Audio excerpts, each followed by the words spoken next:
우리가 연초부터 이제 팔복에 대해서 우리가 생각하고 있는데요. 이제 계속해서 주일마다 사실은 팔복을 가지고 이야기를 하기 때문에 혹시 계속 우리의 그 생각의 범위가 팔복이라는 것에 이렇게 한정돼 가지고 좁아지지 않을까 혹시 이런 생각을 할지도 모르겠어요. 근데 팔복이라는 것은 마태복음 5장에 이렇게 짧게 언급되어 있지만 사실 이 팔복은 창세기서부터 요한계시록까지 전체 내용을 이렇게 다 품고 있는 것이다, 이렇게 저는 생각을 합니다. 그래서 이 우리가 팔복을 보는 것은 마태복음 5장에 있는 어떤 이런 그 몇 구절을 살피는 게 아니라 성경 전체를 살피는 것이고, 나아가서 우리 자신을 전반적으로 이렇게 종합검진을 하듯이 다 살펴보는 거예요. 이것만 가지고 우리 자신을 살펴봐도 내가 지금 복받을 사람인지 아닌지를 우리가 알 수 있는 것입니다. 그래서 성경의 인물들을 가지고 이제 제가 계속 살펴보고 있는데, 성경에 이 인물들이 여러 명이 있는데 왜 그 사람이 성경에 기록되었을까? 또 성경에 그 사람이 기록됐다면 그 사람의 생애 중에서 여러 가지 일들이 참 많이 있을 텐데 왜 그 내용만 성경에 기록했을까? 저는 이런 의문을 한번 가진 적이 있습니다. 그래서 제가 이제 내린 나름대로의 이 결론은 뭐냐 그러면, 팔복과 관련된 일을 그 사람이 했을 때는 성경에서 그 사람을 기록하고 그 내용을 구체적으로 적는다라는 것입니다. 팔복과 관련되지 않는 어마어마한 일들이 많이 일어났을지라도 그건 별로 중요하지 않다라는 겁니다. 왜냐하면 그건 우리가 하나님으로부터 복받는 길이 아니기 때문에 다른 사람들한테 그걸 소개해 줄 필요가 없는 것입니다. 그래서 성경은 우리가 이 복을 받을 수 있도록 하나님 앞에서 먼저 이 복을 받은 사람들이 이 팔복을 그들이 잘 이렇게 지키고 그렇게 살아서 복을 받았기 때문에 우리가 그들의 삶을 살펴보면 성경의 어떤 가장 중요한 것들은 다 살펴볼 수 있다. 저는 그렇게 개인적으로 생각하고 이렇게 말씀을 전합니다. 오늘 또 이제 다윗을 통해서 두 가지를 생각해 보고자 하는데, 하나는 이제 다섯 번째 팔복으로 긍휼히 여기는 자는 복이 있나니 긍휼히 여김을 받는다라는 말씀입니다. 다윗에게서 먼저 이것을 생각해 보면, 다윗이 사울 왕에게 이제 쫓겨서 광야에서 생활할 때 한 번은 이 아둘람 굴에 피하여 있었습니다. 초기에 아둘람 굴에 이제 굴 속에서 살았습니다. 근데 그 굴 속에 살았는 다윗을 향해서 사람들이 막 찾아왔다라는 거예요. 먼저는 그의 여기 형제와 아비의 온 집이 그 소식을 듣고 찾아온 거예요. 그 다음에 환난 당한 모든 자와 빚진 모든 자와 또 마음이 원통한 자가 다 그에게 모여들었는데, 그래서 다윗이 그들의 이 우두머리가 되고 한 400명 가량이 그곳에서 같이 생활하게 됐다라는 것입니다. 여러분, 이건요 굉장히 놀라운 일입니다. 우리가 막 권세가 있고 힘이 있고 다윗이 군대 장관으로서 있을 때 사람들이 다윗에게 찾아와 오는 것은 어찌 보면 당연한 일인데, 지금 왕에게 미움을 받아가지고 지금 도망다닌 신세가 된 다윗에게 사람들이 찾아왔다라는 거예요. 왜 그랬을까요?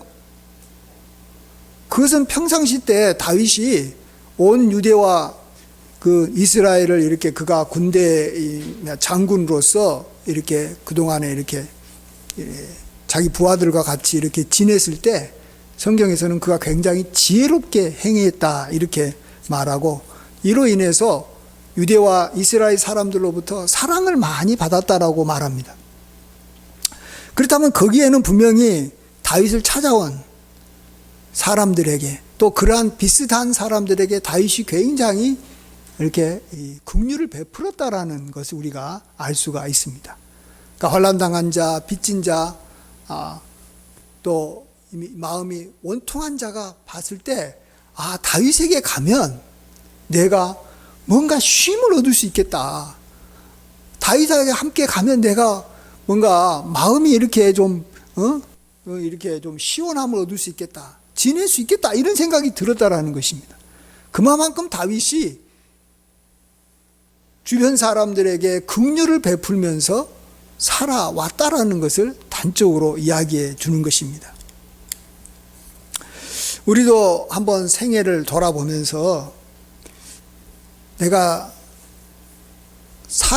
여러 사람들과 함께 이렇게 접촉했을 텐데, 이렇게 좀 여기면 무시당하고 또 비천한 사람들하고 내가 함께 지낸 적이 있었는지, 또 내가 그들과 친구로 살아온 적이 있었는지 한번 좀 우리가 돌아볼 필요가 있습니다.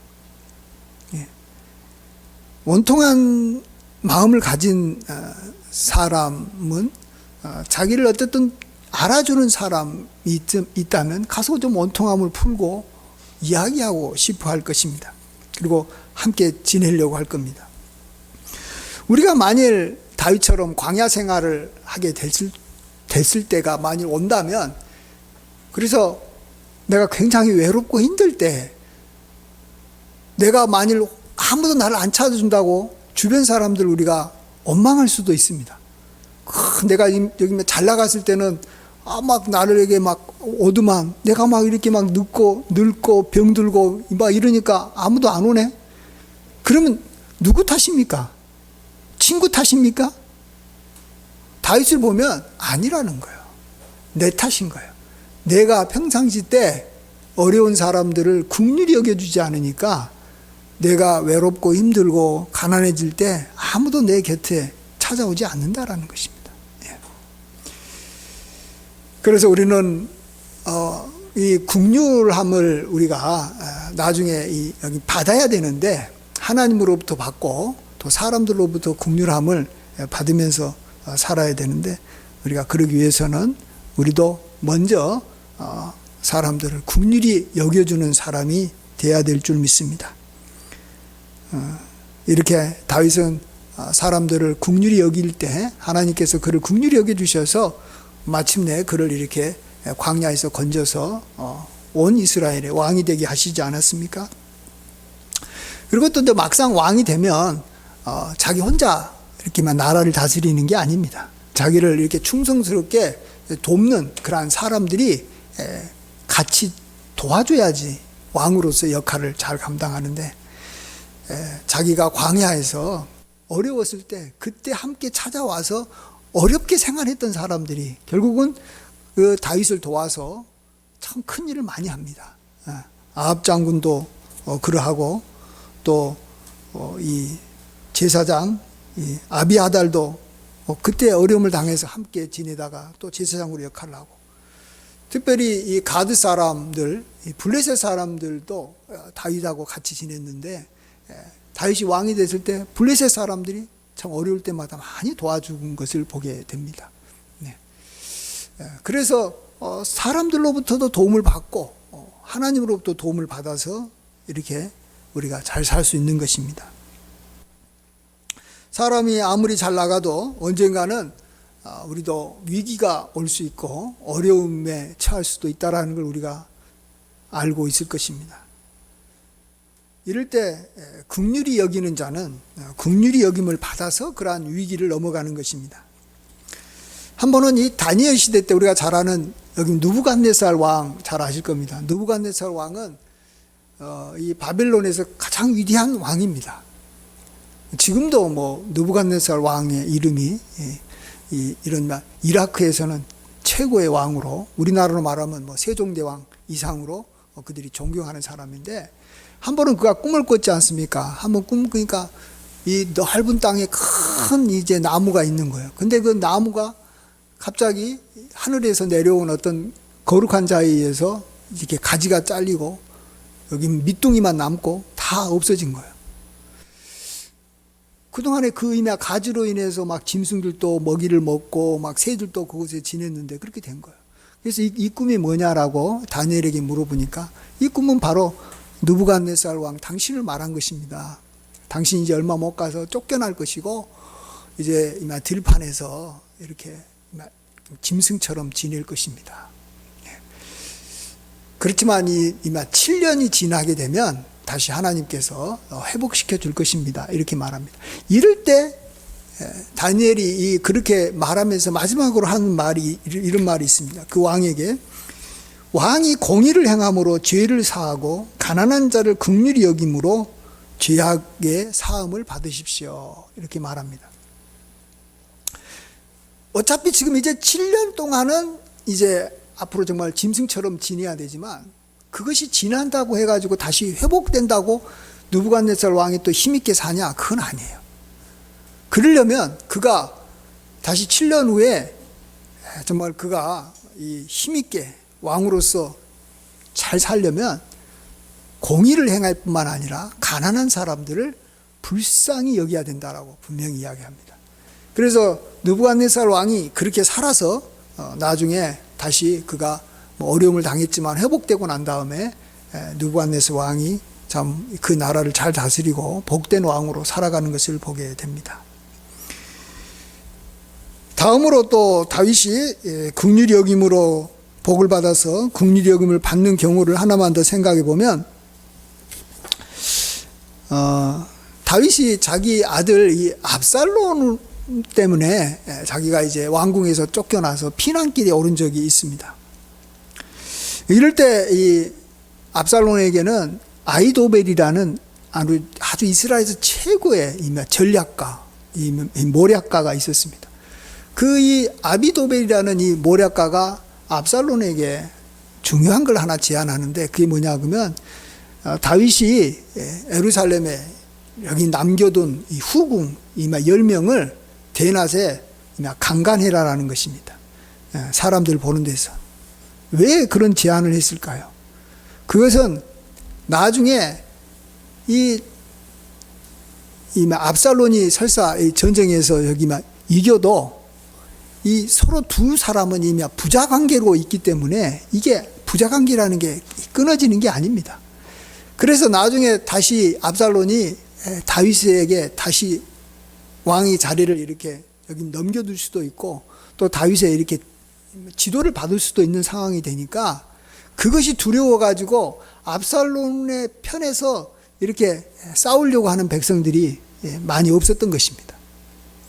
그래서 완전히 부자 간의 관계를 끊게 하려고 그래서 나중에 다윗에게 다시 이렇게 보복당하는 일이 없게 만들려고 이렇게 후궁을 대낮에 강간하리라고 이렇게 제안한 것이고 압살롬이 그렇게 했어요.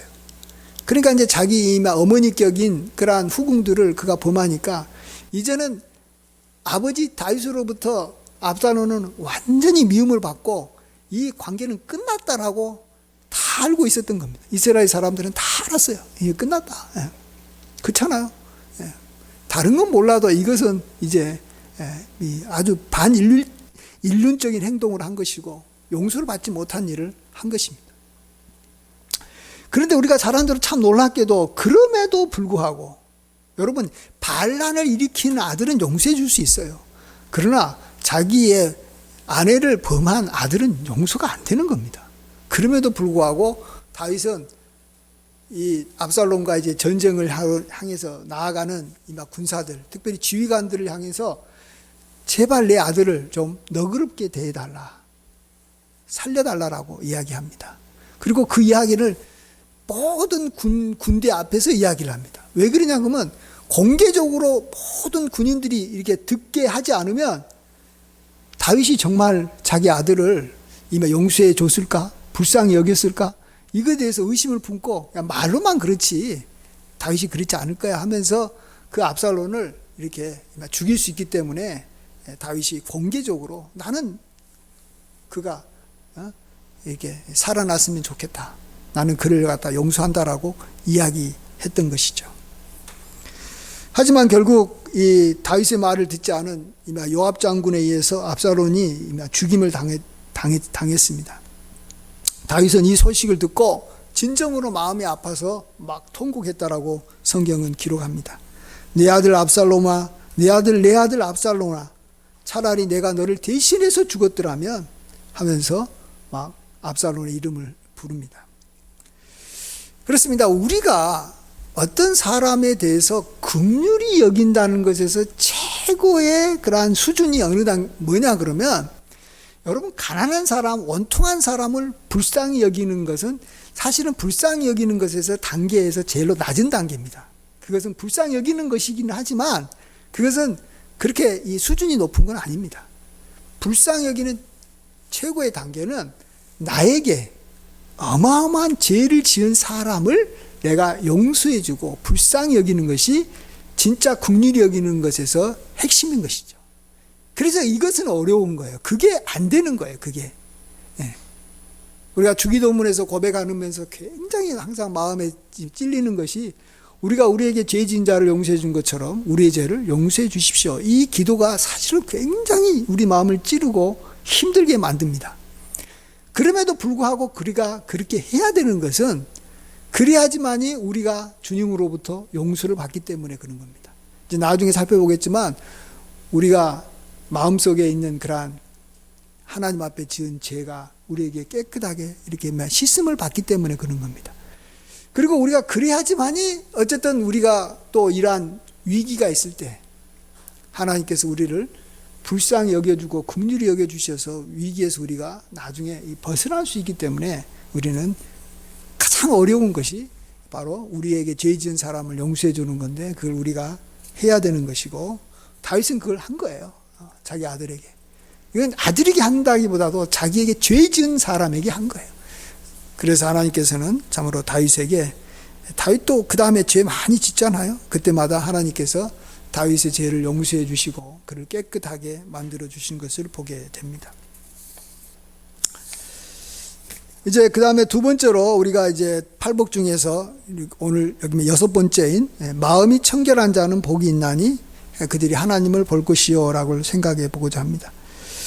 여기서 마음이 청결하다라는 것은 참 이 신약에 나와 있는 다른 말로는 우리 깨끗한 그릇이다라고 표현할 수 있습니다. 마음을 그릇으로 표현한다면 깨끗한 그릇이 마음이 청결한 것이겠죠.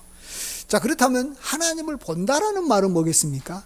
우리 하나님을 봐서 뭐 하게요? 하나님을 본다라는 것은 하나님을 알아간다라는 것을 말하는 것이고, 또 우리가 하나님을 알아서 뭐 하게요? 하나님을 알아서 하나님의 뜻대로 살아서 하나님의 뜻을 이루어 드리는, 그래서 하나님을 기쁘게 하는 자로 살아간다라는 것입니다. 이것을 잘 설명해 준 것이 디모데후서 2장 20절에서 21절입니다. 큰 집에는 금그릇과 은그릇뿐 아니라 나무그릇과 질그릇도 있어 귀하게 쓰는 것도 있고 천하게 쓰는 것도 있나니, 그러므로 누구든지 이런 것에서 자기를 깨끗하게 하면 귀히 쓰는 그릇이 되어 거룩하고 주인의 쓰심에 합당하며 모든 선한 일에 준비함이 되리라. 주인이 깨끗한 그릇을 쓰는 것이지 금그릇이나 은그릇이라고 쓰는 건 아니라는 것입니다. 그리고 선한 일에 그 사람이 준비되어 있다가 하나님께서 행하시는 선한 일에 쓰임을 받는 것이죠. 다윗이 그랬습니다. 다윗이 누구보다도 하나님 마음에 합한 자라고 하나님께서 인정해 줬어요. 내가 이새의 아들 다윗을 만나니 내 마음에 합한 자라. 그러면서 하시는 말씀이 내 뜻을 다 이루리라. 내 마음에 합한 자이기 때문에, 깨끗한 그릇이기 때문에 내가 글을 쓰겠다라는 거예요. 그래서 실질적으로 다윗은 어마어마한 하나님의 뜻을 이루는데 많은 일을 했어요. 성전을 다시 회복시키고, 이 제사장과 이렇게 레위인들이 일을 잘할 수 있도록 도와주고, 또 막 찬양대도 만들고 노래하는 사람도 세우고, 또 시편도 많이 지어서 하나님을 찬양하고, 또 주변에 뭐 이방 나라들이 자꾸 이스라엘을 괴롭히고 안 좋은 이 이방 풍습들을 이렇게 전하니까 그들을 이렇게 제압을 해가지고 그들을 이렇게 복종시켜서 다시는 그들이 이스라엘에게 안 좋은 영향을 미치지 못하도록 아주 그냥 그들을 이렇게 정복하는 일도 했습니다. 여러 일들을 했죠. 하나님께서 왜 글을 쓰셨다고요? 깨끗한 그릇이니까, 청결한 마음을 가졌으니까 그런 거예요. 자, 그러면 다윗이 청결한 마음을 어떻게 가졌을까? 사실 만물보다 거짓되고 심히 부패한 것은 사람의 마음이고, 다윗도 그런데, 다윗도 죄 짓는데 왜 다윗은 청결한 사람이 됐을까? 우리가 궁금하지 않을 수가 없습니다. 그것은 오늘 본문 여기 시편 51편을 보시면 알 수 있습니다. 다윗이 밧세바하고 동침한 후에 선지자 이렇게 나단에게 책망받고 난 다음에 한번 보세요. 뭐라고 그가 이야기하는지 51장 1절 2절 한번 1절 2절을 같이 한번 읽어보겠습니다. 시작. 하나님이여 주의 인자를 따라 내게 은혜를 베푸시며 주의 많은 긍휼을 따라 내 죄악을 지워주소서. 나의 죄악을 말갛게 씻으시며 나의 죄를 깨끗이 제하소서. 또 여기 7절도 한번 읽어보겠습니다. 7절 시작. 우슬초로 나를 정결하게 하소서. 내가 정하리이다. 나의 죄를 씻어주소서. 내가 눈보다 희리이다. 또 10절 읽습니다. 하나님이여 내 속에 정한 마음을 창조하시고 내 안에 정직한 영을 새롭게 하소서. 이거 보시면 우리가 죄 지었을 때 용서받기 위해서 기도하는 내용하고 많이 다르다라는 걸 아실 수 있을 것입니다. 우리는 뭘 기도합니까? 하나님, 내가 이러한 죄를 지었습니다. 제발 벌 좀 받지 않게 해주세요. 감옥 가지 않게 해주세요. 이 죄 때문에 내가 병들지 않게 해주세요. 이것 때문에 내가 망하지 않게 해주세요. 이렇게 기도합니다. 그건 마치 저기 재판장에게 하듯이 그래요. 일반 재판장한테 가가지고 용서받는다는 건 뭐예요? 5년짜리 징역이 한 3년짜리로 줄어들든지 뭐 무죄 판결을 받아서 그걸로 인해서 형벌을 받지 않는 거예요. 그렇습니다. 사람이 용서해 주는 것은 형벌을 면제해 주는 일은 사람이 할 수 있어요.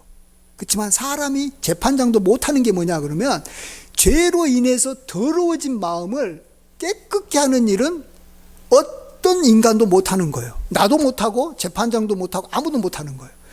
그게 더 중요하다라는 거예요.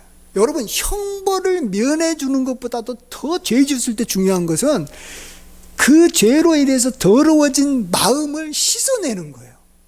왜냐하면 그 죄로 인해서 한번 더러워진 마음은 그때 씻지 않으면 이게 죄가 쌓여가지고 이제 영원히 이제 나는 그 죄에서 못 벗어나는 거예요. 죄를 반복하는 거예요.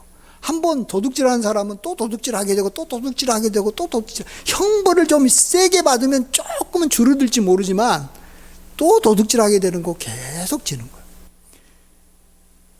이게 더 무섭다라는 걸 우리가 알아야 됩니다. 그래서 다윗은 자기가 간음했을 때, 나는 이제 앞으로 계속 간음할 사람이구나. 이제 죄가 들어왔구나. 이 죄 나가기가 힘들겠구나라는 걸 안 거예요. 그래서 죄를 좀 맑게 씻어달라. 깨끗하게 해달라. 그 다음에 우슬초로 나를 정결하게 해달라. 그래서 나 눈보다 희게 해달라. 이런 기도를 한 거예요. 우리도 이제 죄 지으면 그 기도를 해야지. 자꾸 죄 지으면 하나님 나 형벌 좀 안 받게 해주세요. 이것 때문에 내가 다른 사람한테 비난받지 않게 해주세요. 비난 좀 받으면 어때요? 형벌을 받은 게 더 중요하다면 받아야 돼요. 밧세바를 범하고 난 다음에 하나님께서 형벌을 면제해 주지는 않았어요. 밧세바가 낳은 아들을 어떻게 했어요? 하나님께서 살려달라고 다시 그렇게 애통하게 했지만 죽여버립니다. 그리고 그걸로 인해서 우리야도 그가 이렇게 죽이게 됐을 때 그 집안에 칼이 떠나지 않습니다. 하나님께서 용서해 줬지만은 칼이 안 떠나가지고 아들이 또 다른 아들을 죽이고 그 아들 압살론이 자기에게 칼을 겨누가지고 반란을 일으키고 그것 때문에 수없이 많은 백성들이 죽어갑니다. 그래도 다윗이 그것에 대해서는 어떻게 원망하지 않습니다. 하나님 나 용서해 준다면서 왜 이런 일이 벌어집니까? 그건 하나님의 주권이에요. 형벌을 줄 것이냐 말 것이냐는 우리가 하나님 앞에 이리라 저리라 제한할 수는 없는 거예요. 살려달라고 말은 하지만 밧세바에서 난 아들이 병들어서 죽게 될 때 살려달라고 말을 하지만 살릴 것인지 죽일 것인지는 하나님의 손에 달려 있는 거예요. 그것에 대해서 우리가 관여할 수는 없는 거예요. 다만 우리가 하나님 앞에 용서를 비는 것은 이제 내가 더러워졌는데 내가 가다가 이렇게 더러운 저기 흙탕물을 가지고 내 몸에 이렇게 완전히 이렇게 더러워졌을 때 이 흙탕물을 묻은 이 때가 내가 이 세상의 것으로는 안 지워지는 거예요. 어떤 이나 세척제로도 안 지워지는데 오직 하나님만이 갖고 있는 특수한 세척제가 있는 거예요. 그걸 가지고 나의 이 더러워진 옷과 내 몸을 씻어달라고 하나님 앞에 그것은 요구할 수 있는 거고, 그러면 하나님께서 그것을 씻어주시는 거예요. 그것이 우리가 하나님 앞에 죄 지었을 때 해야 될 태도인 겁니다. 그래서 다윗은 그렇게 하는 거예요. 많은 긍휼을 따라 내 죄악을 지워주소서. 나의 죄악을 맑게 씻으시며 나의 죄를 깨끗하게 제하소서. 이래야지만이 정결한 것이 유지가 되는 거예요.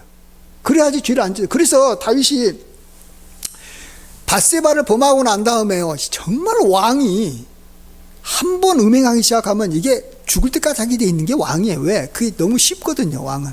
근데 다윗은 그 다음부터는 여자 문제가 하나도 걸리지 않습니다.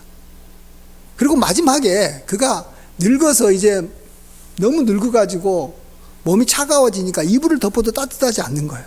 그러니까 이제 그걸 보고 이제 그 주변에 여기 시종 드는 사람들이 이 젊은 여자를 좀 후궁으로 들여가지고 그와 이렇게 같이 이렇게 지내게 되면 몸이 따뜻해지니까 그렇게 하자라고 해가지고, 우리가 잘 아는 대로 여기 수넴 여자인 이 아비삭을 이렇게 가장 이스라엘에서 가장 예쁜 여자를 골라가지고 그를 후궁으로 삼습니다. 근데 다윗은 어떻게 했어요 그때? 그의 여기 시중은 받았지만 동침은 하지 않습니다. 다윗은 이제 그 여자가 막 뭐 이렇게 자기한테 막 이렇게 아무리 예쁘게 보여도 그것 때문에 자기 어떤 정욕의 노예가 되지는 않는 거예요. 남자는 나이가 들어도 이게 이쁜 여자 보면은 같이 지내고 싶고 같이 자고 싶은 마음이 있는데 공식적으로 그걸 허락해도 다윗은 그걸 거부합니다. 그래서 다윗은 이 음행이라는 면에서 깨끗해진 거예요. 그리고 다시는 또 죄를 지어버리면 더러워지는데 그 죄를 영원히 그 평생 안 짓는 거예요. 그래서 정결한 거예요. 그 다음에 이제 우리를 갖다가 또 더럽게 만드는 것이 두 가지라고 생각합니다. 그게 하나는 음행이고 또 하나는 탐욕이에요. 탐욕. 재물에 대한 욕심이 우리 인간을 한번 더럽게 만들면요, 그걸 인간은 못 벗어나요. 그게 너무 좋으니까. 마치 마약하고 똑같은 거예요. 마약을 한번 하면 마약으로 인해서 기쁘잖아요. 그러니까 또 마약을 먹듯이 이 물질에 대한 욕심이 한번 생기게 되면 그걸로 인해서 수단 방법 가리지 않고 뭔가 자기가 부자가 되고 그걸로 인해서 뭔가가 이루어지면 거기서 못 벗어납니다. 그래서 사람들의 마음이 계속해서 더러워지는 거예요. 이 다윗도 그 면에서 굉장히 위험한 사람 중에 하나입니다. 다윗이 최고의 부자거든요. 다윗이 온유한 삶을 살아가지고 하나님께서 땅을 기업으로 주시니까 어마어마한 부자가 됐습니다. 그런데도 불구하고 다윗은 하나님 마음에 합한 이 청결한 사람이 돼가지고 하나님의 뜻을 이룰 수 있었어요. 왜 그랬을까요? 여러분, 이 탐욕에서 벗어나는 길은 이 세 가지를 잘해야 돼요. 이게 제가 늘 말씀드리는 거지만, 첫 번째로는 물질은 하나님으로부터 온다. 두 번째로는 하나님이 나에게 어떤 물질을 주셨든지 간에 그것으로 감사하라. 많든 적든 자족할 줄 알아야 됩니다. 그 다음에 세 번째로 하나님 앞에 다시 그 물질을 돌려드리는 일을 해야 됩니다. 왜냐하면 이 물질이라는 것이 우리로 하여금 탐심을 계속 끊임없이 만들어내기 때문에 그렇습니다. 견물생심이라고, 물질이 보이면, 물질이 많으면 욕심이 계속 생기는 거예요. 그래서 하나님 앞에 계속 돌려드리는 일을 해야 돼요. 그래야지만이 깨끗해질 수 있는데, 다윗은 그런 면에서 굉장히 참 앞서서 잘했어요. 그걸 보여주는 것이 역대상 29장 12절에서부터 14절입니다. 제가 한번 읽어드리겠습니다. 부와 귀가 주께로 말미암고 또 주는 만물의 주제가 되사 손에 권세와 능력이 있사오니 모든 사람을 크게 하심과 강하게 하심이 주의 손에 있나이다.